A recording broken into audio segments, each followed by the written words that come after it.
à tous et bienvenue dans ce tout premier numéro du Rhum Arrangé, un magazine que j'ai l'insigne honneur de vous présenter en compagnie de Pierre-Emmanuel. Bonjour Pierre. Bonjour René. Alors Pierre, nous sommes bien évidemment dans ce beau pavillon de la région Guadeloupe à Saint-Malo. Il y a plus de 1000 mètres carrés d'exposition et aujourd'hui nous avons choisi singulièrement de vous présenter les canots à voile traditionnels à Saint-Malo. C'est assez particulier mais on a eu un trophée des Saintoises à Saint-Malo cette année. Voilà, les trophées qui reviennent, puisqu'ils étaient déjà là il y a 4 ans, il y a 8 ans, il y a 12 ans. Donc les Saintois sont des habitués de la baie de Saint-Malo. Alors, une Saintoise, Priscilla Romain, bonjour. Oui, bonjour. Et puis, un Saintois, Maxime Chipotel. Bonjour Maxime, on ne le présente plus puisqu'il était avec nous, rappelez-vous, dans Performance samedi dernier. Bonjour Maxime. Bonjour, alors je tiens à préciser, je ne suis pas Saintois. Je fais de la Saintoise, mais je ne suis pas Saintois. Ouais, mais c'était pour l'anecdote, c'était pour la boutade. Alors, d'où vous est venue l'idée de ce trophée cette année, Priscilla? Alors, le trophée des Saintoises est un travail commun conjugué entre la SNBSM, la Société nautique de la baie de Saint-Malo, la NASA et la classe des canots saintois traditionnels. Alors, ces trois entités s'étaient déjà fortement rapprochées pour le Traditour qui a eu lieu le 7 juillet dernier. Et elles ont décidé, dans une volonté d'échange culturel, de faire venir des Malouins au Traditour et puis elles-mêmes, lors de la route du Rhum, d'emmener des Guadeloupéennes, délégations guadeloupéennes à la route du Rhum avec leur canot saintois de voile traditionnel. On disait à l'instant que ce n'était pas la première fois. Qu'est-ce que ça vous rapporte ? Eh bien, écoutez, il faut savoir que le canot saintois a beaucoup à voir finalement avec la Bretagne, historiquement. Et puis, c'est surtout une manière de lier deux cultures qui ont beaucoup de choses en commun. Alors, quand on s'appelle Chipotel, on est forcément tourné vers la voile. Et vous avez choisi, comme Karl Chipotel, la voile, mais encore plus, on dira, la voile traditionnelle. Alors oui, tout à fait. Donc, pour préciser ce qu'a dit Priscilla, en fait, on n'a pas amené les canots saintois ici, mais on les a plutôt ramenés, puisque effectivement, ce sont des bateaux qui sont issus de la Bretagne et qu'on a emmenés en Guadeloupe. Donc, c'était pour la précision. Et donc oui, Karl Chipotel, en fait, qui est mon cousin, m'a fait aimer ce sport, puisque je faisais un peu d'activité nautique, mais pas de vol traditionnel. Il m'a intégré dans son équipage et depuis, j'ai pas lâché. On est là, on fait des compétitions ensemble et c'est un réel plaisir d'en faire avec lui et d'en faire ici. Alors, un réel plaisir de faire de la voile traditionnelle avec Karl Chipotel. Comment on peut s'imaginer, moi dans mon imaginaire, je ne me vois même pas dans la baie de Saint-Malo avec ces températures-là en train de naviguer. Comment vous faites? Alors, il y a un mois, j'étais à peu près comme vous, je ne me voyais pas du tout faire de la voile traditionnelle ici. C'était inimaginable, c'est déjà assez dur comme ça d'en faire en Guadeloupe dans des conditions climatiques qui sont plutôt exceptionnelles. Donc venir ici, dans le froid, dans un petit bassin, dans le bassin Vaudan, en faire, c'est vraiment quelque chose de compliqué, mais on y prend plaisir. Alors ce qui est surprenant, c'est qu'on s'attendait, quand on parlait des Saintois, de voir des Saintois d'une certaine génération, des anciens. Là, on voit que ce sont des jeunes. Est-ce que ça veut dire qu'ils sont bien imprégnés et que la relève est assurée ? Alors, il faut savoir que les choses changent dans le milieu de la voile traditionnelle. Il y a quelques jeunes qui entrent, qui le font, qui le pratiquent, qui sont passionnés. Pour rappel, c'est l'équipage jeune du Gautelier qui a gagné le Traditour. Il y a un changement de génération. Les anciens sont toujours là, mais la transmission se fait et Maxime en est l'exemple. Je rappelle quand même que nous sommes en direct, en simultané sur Facebook. Maxime en est l'exemple. Maxime, quel est le lien entre la voile traditionnelle et la voile tout court, ce qu'on va avoir là à partir de dimanche, le départ de la route du Rhum? Alors, le lien, c'est qu'on est sur l'eau, les bateaux voguent, mais il y a quand même des grandes différences puisque nous avons l'habitude de faire des courses près de la côte. Et là, ils ne seront pas du tout près de la côte quand ils seront au milieu de l'Atlantique. Mais le lien, c'est la passion pour la voile. On reste des marins, qu'on fasse de la course au large ou de la course côtière. La course au près et course au large. C'est ça, tout à fait. C'est la grande différence.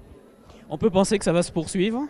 Donc est-ce qu'on peut penser aussi que les Malouins seront là à l'arrivée de cette édition ?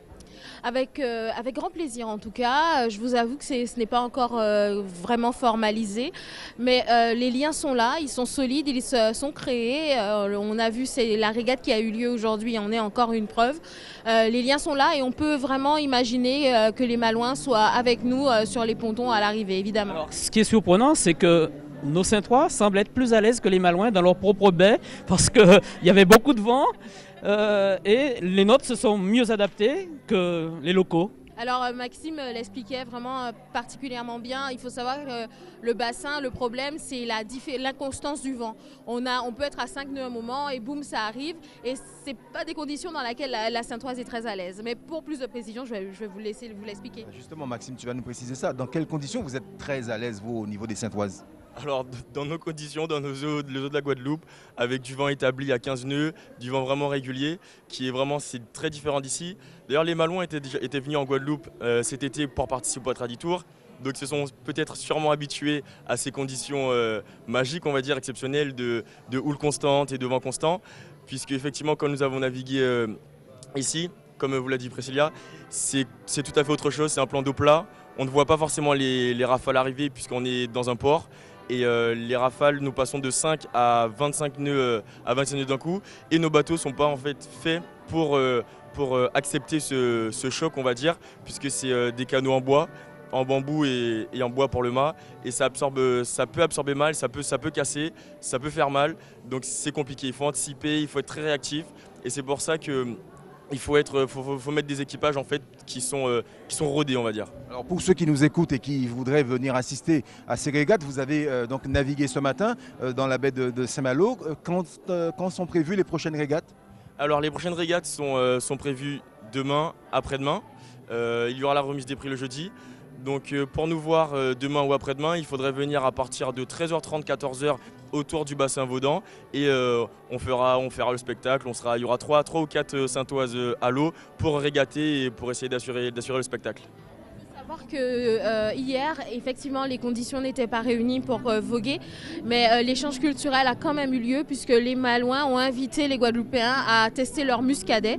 Et il y a eu une petite parade dans le bassin Vauban avec donc les Malouins qui ont cette fois-ci expliqué comment le bateau allait fonctionner, pourquoi il fonctionnait mieux que la Saintoise. Alors ce qu'il faut expliquer aussi et ajouter, Ronnie, c'est qu'il parlait de prix, mais ça reste quand même très convivial, très amical, il n'y a pas de concurrence, il n'y a pas d'opposition. Le principal, c'est de participer et de se sentir bien ensemble. Et justement, en matière de participation, vous êtes combien à être venus ici à Saint-Malo?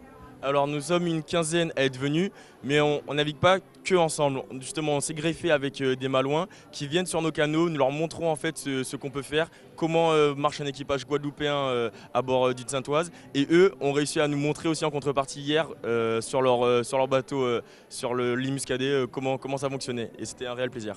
En fait, ce trophée, Priscilla, il s'agit également d'un échange culturel entre Saint-Malo et la Guadeloupe. C'est très important parce que justement, il faut savoir que toute la délégation guadeloupéenne et notamment les cadres de cette délégation guadeloupéenne ont commencé un très important travail pour pouvoir transmettre les valeurs de la mer, mais sans rester fermé et retranché vers soi.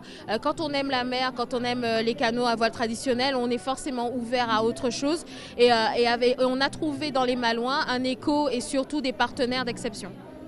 Mais écoutez, merci à vous Priscilla, merci également à vous Romain Chipotel, pardon, Priscilla Romain pardon, et Maxime Chipotel d'avoir participé à ce premier numéro du Rhum Arrangé, magazine que nous vous avons présenté depuis ce beau pavillon guadeloupéen, n'est-ce pas Pierre? On s'est bien amusé, en tout cas on a vu de belles choses depuis ce matin. On s'est jeté à l'eau, on s'est mouillé et on est bien trempé.